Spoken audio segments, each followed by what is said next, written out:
So the multi-actor governance framework really arose from a requirement from our members, from our AI Assurance Club members, and also a little wider than that.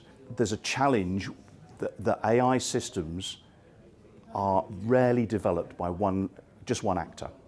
Normally you have data providers, you have model people, you have people who are doing training, then the systems get integrated into applications, those applications are then deployed on platforms and so on. So you can see there's many chain stages in what we call a value chain.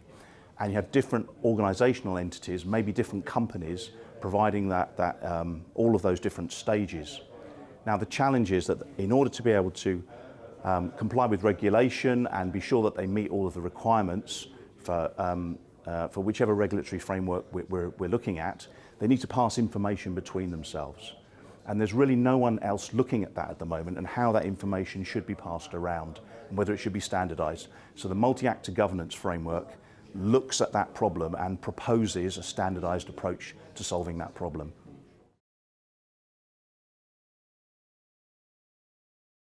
The next steps for this project really are to start drilling down into more detail. We've set out the white paper which sort of lays out the broad landscape, but we need to drill down into detail. Exactly what information are we passing around, exactly what are the mechanisms for passing that information, and how will that be monitored, and also in a widely distributed environment where you have large power imbalances between different actors, exactly who is going to oversee all of that to make sure that everyone can get the information that they need to get.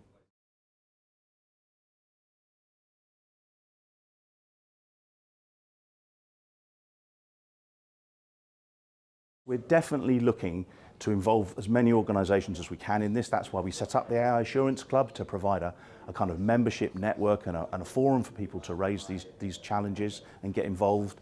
We run multi-stakeholder projects. The MAGF framework came out of one of those projects. So we're looking really for people to come to us and say, please would you help work on the next stages, the next project, and we'll assemble like-minded people and work on those projects together.